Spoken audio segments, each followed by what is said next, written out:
on Sunday, then they would, I believe, secure the 6th seed. So they can climb up. It's amazing how we were talking about tanking for Trevor a month and a half ago. And now it's like, how high can they climb in the playoff standings? So Judd's keys, wake up. It's time to come out. It's time to unveil your keys to a Vikings victory against the Tampa Bay Buccaneers. We are sticking with 4 keys. It's been the formula for quite some time now. So we are sticking with the 4 keys to a victory over the Tampa Bay Buccaneers in Tampa, Florida on Sunday. As usual, we will start at the bottom and work our way up. Interrupt me when you have thoughts. Sure. Key number 4. A shot of Bailey's. All right. Wow. So we're starting off strong here. We're starting off very strong, and here's why. Wow. So Dan Bailey went into last Sunday's tilt against the Jacksonville Jaguars, 26 of 27 on extra points and 10 of 12 on field goals. And despite the fact that the Vikings special teams had been a mess going into that game in various areas, kicking was not one of them. And that was extremely important because kicking is one thing that clearly drives head coach Mike Zimmer up the wall. Well, then, unfortunately, Bailey missed a kick near the end of regulation that was nowhere near the uprights as far as I could tell, and also missed 2 extra points. Now, here's the problem, okay?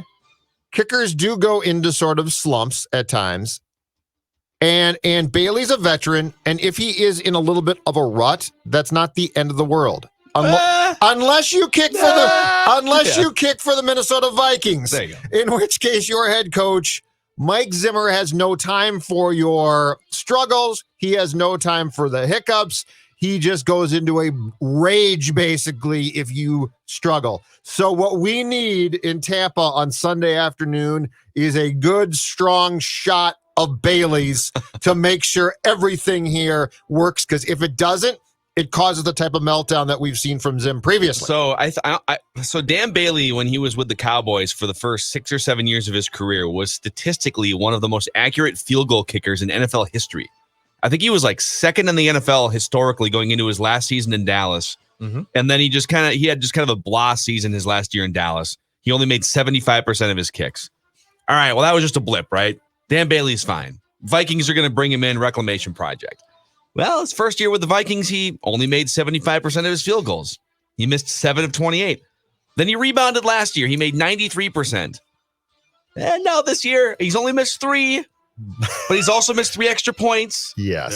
So he's missed 6 kicks so far this season. And so Zim's starting to get a little bit tight. Yep. Starting to get tight. And what happens is there's a lot of times in football, I feel like, where hard coaching is the way to go, right? You need your defensive end to just be more aggressive, whatever it is, right? Yeah. But then there's other instances where you just need to pat someone on the back and let them know during a period of adversity or they're going through a blip or something. I think Carson Wentz seems like this type of guy where it's like he's in Philly, the fans are all salty and East Coast and they're booing him, and even though he can't hear it because the stadiums are empty. And Carson, you just want to put your arm around Carson and be like, dude, it's okay. You're talented. You're going to be fine. And I think kickers tend to be like that, where they go into a bad stretch of 3 or 4 weeks and they just need a coach to come up and say, hey, man, dude, you're the man. You're Dan freaking Bailey. Yeah, you are the best field goal kicker in NFL history. Like, block that crap out of your head. You're going to be fine. And Mike Zimmer is not that coach. Correct. At all whatsoever. Correct. Which is why he needs a shot of Bailey's. They both do. So Dan Bailey's going to be upset. He's going to have to figure this out by himself, basically. Yes. So that is key 4. Key 3, the Kendricks conundrum. So Eric Kendricks he tweaked his injured calf in pregame warmups last Sunday against Jacksonville. Yeah, tweaked. And because of the tweak, he did not play. Tore off the bone. Well, that actually might not be wrong, because the worst news now is that beating Jacksonville without Kendricks might have been more difficult, but it was certainly possible because the Jaguars came into that game with 1 win and 10 defeats. Tampa is 7-5. They're a far superior team, and Kendricks didn't practice on Wednesday and Thursday. And the Friday practice, as we know, is ordinarily basically the one where you go through stuff, but you start to pull back. And so really the game plan is installed in practice on Wednesday and Thursday. So if you don't play, if you don't practice, it doesn't mean that you can't play for sure on Sunday, but it looks like a long shot And the Bucs, obviously with Brady, like to throw to their tight ends, which includes Gronk and Cameron Brate. And those would be the guys ordinarily that Kendricks would be responsible for to a certain degree in trying to slow down. And all of this put together means that instead of Eric Kendricks, looks like there's a good chance that Todd Davis, who had been with Denver before he signed with the Vikings at some point in time in the past few months, would get extensive playing time. In other words, it's the Kendricks conundrum. If Kendricks can't play, my feeling about the Vikings should have a good chance to win this game definitely declines quite a bit because he is a massive potential loss. Do we feel like Eric Wilson is ready to cover, let's say, Gronk is like 65% of peak Gronk, right? Sure. He's had a couple big games this year. Mm-hmm. In fact, the last game against Kansas City was, I believe, his biggest game of the year. He went over 100 yards for the first time. He's not the Gronk of old. Is Eric Wilson ready for that?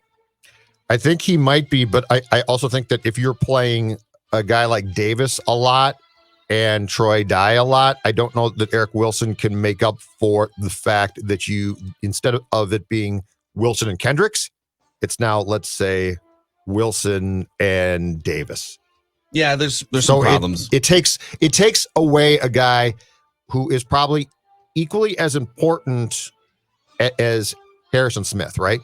Like those two guys are your guys. Yeah, I think Eric Kendricks and Smith. I think Eric Kendricks is their best defensive player right now. I mean, Daniil Hunter is, of the guys who played this season, he's their best defensive player. So that was key 3, the Kendricks conundrum. Key 2 to a Vikings win in Tampa on Sunday. And this is a key, but it's a question key. Consistent Kirk? Phil's guy. The what? Go through the litany of nicknames. Mr. Game-winning drive. Okay. The Dagger Doctor. The late game luminary. The Colossus of Clutch. The fourth quarter Pharaoh. The secondary Slayer. Kirky McClutcherton, the deficit demolisher, the number one Creed fan, Kirk Cousins. Except he won't pay the money to hire him for the backyard party, even though he makes millions of dollars. So key 2 is based on this. The Buccaneers, we know, can stop the run. And that doesn't mean that Dalvin Cook's not going to be used, but it does mean that there's a very good chance that the Buccaneers are going to have success in stopping the Vikings run. What they struggle against much more so defensively, Phil Mackey and Declan Goff, is the pass. They're 22nd in the league against the pass defensively, giving up an average of 255.8 yards per game. All right. Now, I think the important thing here is you don't abandon the perception of the run game because play action stays important, right? So Dalvin Cook is a threat, but the reality is, I think from the Viking standpoint, this game has to be worked inside out, which is Dalvin Cook is a threat, but Kirk is the absolute key. Now, when I introduce into the formula of this key, Adam Thielen and Justin Jefferson, this does become realistic as far as what your potential to generate offense and points is. To me, it starts with this. It starts with the offensive line 1,000% improving on its performance against Jacksonville. I believe Jacksonville went into the game on Sunday with a league low 11 sacks in 11 games and then proceeded to hit Kirk a career high 14 times and sacked him 4 times on 50 dropbacks. Tampa Bay 6th in the National Football League with 34 sacks. Mm-hmm. In other words, the offensive line is going to have to hold up its end of the bargain. But I do think that we're going to find out consistent Kirk. Can Kirk continue on the path? And there's an argument to be made that if he does get the protection, that he should. And one more nugget on that Tampa Bay pass defense. So they actually pressure more than they get home. They're 4th in the NFL in pressure rate. They just don't get home quite as often as some of the other teams that generate a lot of pressure. So they generate pressure on 1 out of every 4 dropbacks by opposing quarterbacks. And they're going to blitz a ton. Yes, they are. I've got that too. They blitz 40% of the time. Wow. So Vikings offensive line, be ready. 40%. And we wrap up this week's edition of Keys for the right now in the playoff picture or in the playoffs Vikings. Key number 1, leave Brady boiling. Leave Brady boiling. Zim has the ability against good quarterbacks to come up with game plans that absolutely work, right? He'll introduce packages that they have not seen. He'll move personnel around. Now, it's tougher now because, as Phil said, you don't have Hunter, and you definitely are missing key guys. But that doesn't mean that you can't come up with something creative. Brady is 25th in the National Football League in 2020 in completion percentage. He has shown a propensity, I think, during the course of his struggles at times in 2020 to get frustrated, right? Zimmer is a defensive mind who can take a quarterback like Brady or Rodgers or Breeze and frustrate them. The best thing that could happen if you are a Vikings fan, here's the thing that you are rooting for on Sunday. And it doesn't have to do with in-game. It has to do with post-game. Boiling Brady doesn't go shake the hand of Smiling Kirk, because that means that you've done your job. You know what? This whole thing about that's Bush League of Brady, you don't care about that one bit. What you want is Smiling Kirk looking for TB12 and TB12 to have a run off the field because he's boiling. I think that, so he stuck around to shake Pat Mahomes' hand.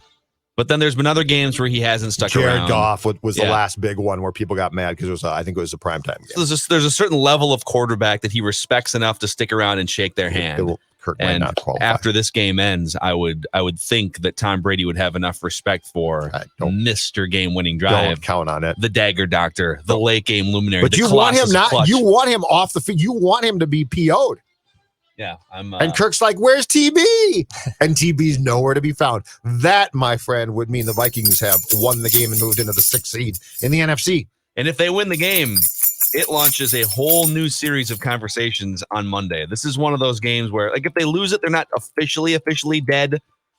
They probably have to run the table in their last 3. If they win it, now we're having discussions about those teams on Purple Daily. We compared them to those wild card Super Bowl winners. Can they really run the table? 72% playoff odds that they beat Tampa Bay.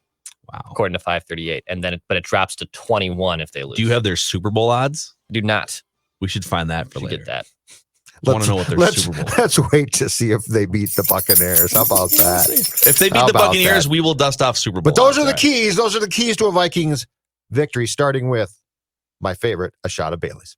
I'm not a Bailey's guy. I can't do it. What? No, I don't like it. You don't like wine or Bailey's? I hate wine. Well, number one, I hate wine. But I don't like coffee is delicious. I don't like coffee liquor. Like I don't like Kahlua. Really? I don't like Bailey's. Like Christmas morning, you don't like a shot of Bailey's in your coffee? No, not at all. I'd rather put whiskey. You know what? Little Bailey's in your Cheerios? No, God, no. Oh. I feel like Declan's tastes though are going to evolve. Oh. See, I think by the time you're 35, sure. 40, I bet you'll enjoy just a little shot of Bailey's in that coffee. Little shot of Bailey's. In fact, I got my cup of coffee right here. You know, when it comes to wine, I didn't really appreciate wine as much until I was in my 30s. So like the last 5 years, slow sip a little glass of wine. I've gotten into the red wine lately. You know, LeBron James takes baths in red wine because it's supposed to help you health-wise. That'd be nice. Saying. Yeah, imagine how much money you have to have just like have like 75 bottles. Does he get the boxed wine? Get the boxed wine and take the thing and tear it open and stick it in the tub? Who has to sit there and hold the button down like 19 times to fill the bathtub? That person is probably very well compensated for that.